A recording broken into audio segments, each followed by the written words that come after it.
Всем привет, дорогие друзья! Вы по-прежнему на нашем канале. И сегодня, наверное, будет полезный ролик многим, тем, кто планирует переезжать в Испанию, либо тем, кто вот только приехал в Испанию, и, возможно, вам нужно будет разные мероприятия посетить, разные офисы, может быть, вы будете устраивать своих детей в школу. Поэтому я сегодня хочу поделиться нашим опытом, как мы потеряли в самом начале пути приезда в Испанию, сделали ошибки, потеряли большую сумму денег, мне кажется, 5000 евро, мы сразу вот жах потеряли и обратно их не вернули. Что произошло, сейчас я вам расскажу, и как этого, самое главное, избежать. Поделюсь с нашим опытом и надеюсь, что кому-то это будет полезно, и вы не наступите на наши грабли, вам удастся избежать подобных ошибок. И вот, собственно говоря, сейчас наша история. Ну, мы уже рассказывали на своем канале, что мы сюда переехали много лет назад, мы устраивали своего младшего сына в колледж, но до того момента, когда мы вот уже переехали, стали жить, и ребенок наш пошел в колледж, конечно, у нас был момент такой переходный, когда мы приехали, ребенок прошел, сын младший прошел собеседование в колледже, ему все понравилось, и это мы сделали самостоятельно, то есть в колледж написали, назначили время, пришел он на собеседование, все хорошо, все нормально, прошел, дальше встал вопрос о том, что нужно уже заключать договор, подавать документы на получение резиденции. Для этого нужна была матрикула из колледжа, и сын, в общем-то, ему все понравилось, и его принимали. То есть нужно было получить вот эту матрикулу. Для этого прийти в школу, заключить договор, изучить этот договор, конечно же, там побеседовать с директором, нам назначена была встреча. И самое главное, произвести оплату. Самостоятельно мы сделать тогда еще не могли. Я вам уже рассказывала, что язык наши мальчики уже изучили позже хорошо. Мы практически только знали «Ола, буэнос диас, ке таль, ми ямо», там, Татьяна. То есть такие простые слова, но на уровне собеседования в школе с директором школы мы, конечно, не могли самостоятельно произвести такое вот собеседование. Что мы сделали? К тому времени мы уже приобрели свое жилье, с нами работала здесь, на территории Испании, риэлтор, нам ее порекомендовали, и мы обратились, конечно, к риэлтору, чтобы она нам как-то помогла, что-то посоветовала. Она нам посоветовала работника их компании, молодого человека, который нас согласился сопровождать, соответственно, в колледж. Ну и вот тут вот началась вот эта вот вещь, та ошибка, которую мы сделали, которую мы допустили. Я нашей ответственности и не снимаю как бы со счетов, что мы тоже совершили ошибку, которая нам принесла, собственно говоря, потерю в 5000 евро. О ней я вам тоже сейчас расскажу.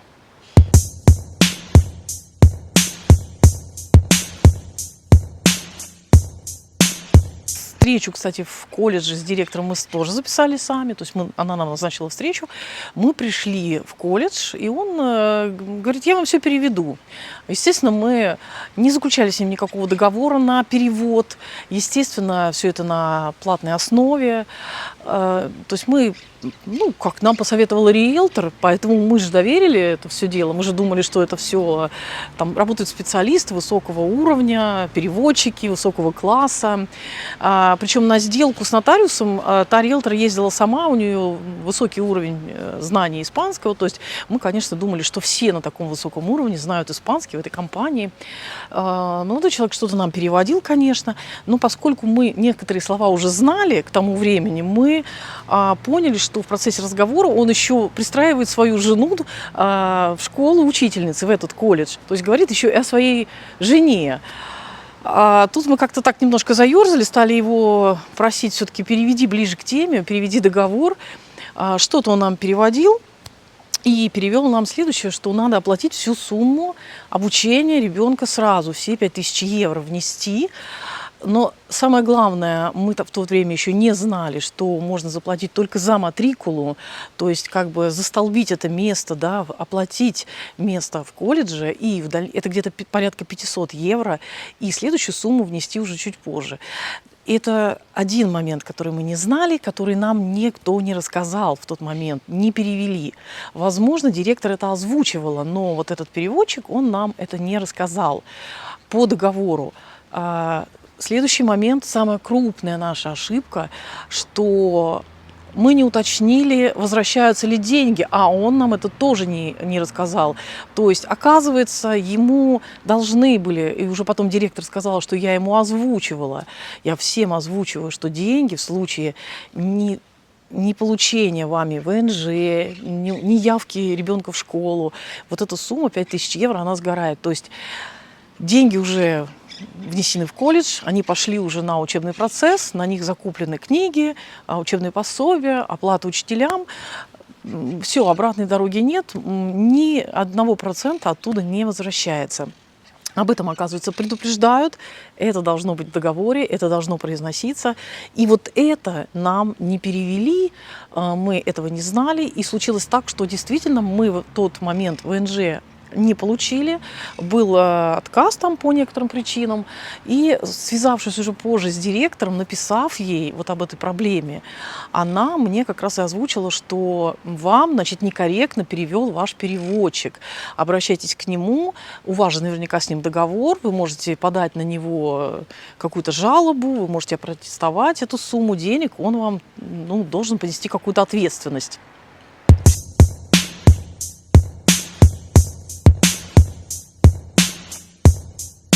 5000 евро – это полный год обучения нашего младшего сына в тот период времени, сейчас это гораздо дороже. Мы так поняли, что директор нам говорила о том, что обратно сумма не будет возвращаться. Нам просто не перевели в этот момент. Но я так понимаю для себя, что на самом деле молодой человек это делал не со зла, то есть он с этой суммы денег не мог никак получить, это невозможно в Испании, то есть тут даже нельзя думать в эту сторону, потому что там, ну, не договариваются так, как, да, вы понимаете. То есть, конечно, он это делал не со зла, он не хотел нам как-то там навредить, отомстить за что-то, потому что мы пользовались услугами их компании, услугами риэлтора, перевода, исправно платили, то есть не было у нас нареканий, не было ссор никаких. То есть, конечно, он не хотел нам навредить, просто я для себя поняла, что первое, его голова была занята тем, что он договаривался со своей жене, чтобы устроить ее учительницей в этот колледж. Кстати, она не была устроена в дальнейшем в этот колледж, она там не работала. И второе, вероятно, он не владел так хорошо испанским языком, он не знал каких-то тонкостей, именно не мог работать переводчиком по договорам, он мог, ну, просто в быту что-то переводить, в магазине сопровождать, может быть, вот показать объекты строительные, что-то еще, но договора, у него не было такого уровня знания испанского, он каких-то слов, вероятно, не знал. То есть он по своей некомпетентности, вероятно, вот не сакцентировал на это внимание, может быть, не понял что-то. Но наши ошибки я тоже не снимаю. Мы должны были взять, наверное, этот договор, изучить его, пойти к другому какому-то переводчику, досконально изучить, перевести, узнать условия и уже дальше договариваться, что мы не можем платить полную сумму сейчас, мы хотели бы только за матрикулу оплатить, узнать все-таки все тонкости и нюансы этого договора. Плюс, конечно, очень обидно, что нам никто из тех, кто вел наши вот покупку жилья, оформление здесь, разных моментов, сопровождения к нотариусу. Нам никто в этот момент из людей, которые здесь уже давно жили, знали эту жизнь, никто не сказал, что, в принципе, ребята, вы можете приехать по туристической визе в тот момент, да, привезти ребенка, и 3 месяца вы имеете право здесь находиться, не нарушая законодательство, на абсолютно легальной основе. И уже там дальше как-то думать, что, то есть, чтобы не пропадали деньги, не пропадало место в колледже, чтобы ребенок учился хотя бы 3 месяца здесь, 3 месяца в Питере. То есть как-то так. И дальше уже получать свою резиденцию из Питера, из консульства, которое находится у нас в Санкт-Петербурге. Поэтому, дорогие друзья, я хочу первое предупредить вас все-таки, когда вы пользуетесь услугами переводчика. Если у вас ответственные переводы, обязательно убедитесь в компетенции этого переводчика, что есть там уровень до C1, что человек имеет возможность переводить вам, что человек легализованный переводчик, если он переводит вас нотариуса, какие-то важные договора, что-то, какие-то важные сделки. И даже если вас сопровождают в школу, что вообще человек может перевести договор, и что он прекрасно владеет испанским языком. И обязательно убедитесь сами, попросить этот договор на изучение, изучите его, изучите все пункты этого договора, и только после этого уже совершайте какое-то там подписание договора, какую-то Но сделку. на самом деле не все так печально. Когда мы все-таки поведали эту историю директору вот этого колледжа, она же собственник этого колледжа, замечательная сеньора, у нее у самой дети, она, конечно, вошла в нашу ситуацию, она сказала, ну как же так, надо быть более ответственными все-таки, какой-то там, ну, то есть я понимаю, что вы не знали язык, вы не поняли, вам там неответственно перевели, и со своей стороны она, конечно, частично нам хорошо компенсировала в процессе обучения нашего сына там, он и транспортом мог пользоваться, школьным автобусом, совершенно мы за него не платили в процессе, то есть в то время, когда было нужно, я ей писала, и она его сажала в автобус и говорила, что ну да, все без проблем. И мы ему также компенсировали это питанием школьным, очень таким тоже хорошим. Поэтому со своей стороны она все, что могла, она делала, с ним занимался учитель по истории, ну, как репетитор, да, то есть и со многими детьми занимаются репетиторством, дополнительными занятиями в колледже по испанскому языку, но нашего сына еще вот занимался учитель как репетитор бесплатно совершенно историей на английском, на испанском языке, подтягивал как бы его вот предмет, знания, потому что вначале было, конечно, очень сложно на другом языке учить такой ответственный предмет. Поэтому я хочу сказать, что со своей стороны здесь, конечно, директор все компенсировала, что могла. И, в общем-то, вошла в наше положение. Поэтому не все так печально в этой истории. Вот, но будьте внимательны. А второй момент тоже, ну, наверное, тоже с тем же переводом. Прошло какое-то время, мы уже так стали ходить. Пока ждали свое следующее ВНЖ, мы стали ходить на курсы испанского языка в Питере, уже кое-что знали. Приехали, тоже надо было уже, второй раз мы пришли в этот колледж, нужно было снова ребенку устраивать, это новый договор. Опять же мы встретились с этой замечательной женщиной-директором, взяли уже с собой переводчиком вот эту вот риэлтор, женщину, которую мы посетовали, что вот молодой человек, которого она порекомендовала, оказалось, что вот он не совсем качественно нам перевел. Она сказала, хорошо, я пойду с вами сама. Тоже платно, и вот пошел перевод. В процессе этого мы обсуждали разные вещи, посмотрели предметы, оценки нашего сына, и настал момент, в принципе, просто выяснить, на какой же уровень обучения возьмут нашего ребенка в колледж. Определили уровень, и, значит, директор дала указание секретарю позвонить в РАНО и подтвердить этот уровень, что действительно нашего сына берут вот на такой уровень обучения в испанском колледже.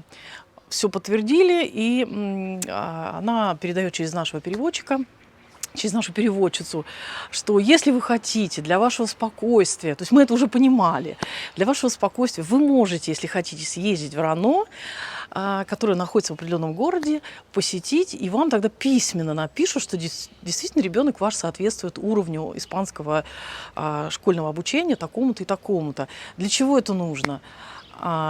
Тоже объяснила. Это нужно, если ребенок заканчивает колледж, и если он вдруг попал на уровень выше и не подтвердил предметы ниже, то в конце обучения он будет сдавать экзамены по этим предметам. Вот для того, чтобы не было такой неприятной ситуации, она говорит, сразу можете для себя лично съездить в РАНО. Что нам переводит переводчик, когда мы выходим из колледжа? Вот что она нам переводит, как вы думаете? Она нам переводит, что директор сказала, что мы обязательно должны съездить в город, который находится, в общем-то, в отдалении от нас, где-то километров 40. Съездить обязательно в этот город, обязательно съездить в РАНО, что директор под ее ответственность сказала нам посетить обязательно РАНО, отметиться там. И если мы не поедем, мы подставим, грубо говоря, подведем вот эту вот женщину-переводчика, она же риэлтор. На что у нас повисла пауза, мы сказали, подождите, давайте потом это обсудим по телефону чуть позже. Ну и придя домой, мы, собственно говоря, обсудили с Алексеем, что он понял, что я поняла. Пришли к выводу, что мы поняли одно и то же, что ехать нам туда не надо, что это дело наше добровольное, для того, чтобы, в общем, как лучше нам. И мы с ней созвонились, или она мне писала, я уже не помню, я ей сказала, что нет, вы знаете, мы как бы туда не собираемся, она меня еще уговаривала по телефону, что это вы меня подведете. Я говорю, да, конечно, но, по-моему, директор так, в общем-то, не говорила. Поэтому даже я ей сказала, что, вы знаете, мы этот вопрос решили сами. То есть я не говорила, поехали мы или нет. То есть мы ей вот сказали, что мы этот вопрос решили сами. Так что спасибо, ну, не стоит беспокоиться, все хорошо, все нормально.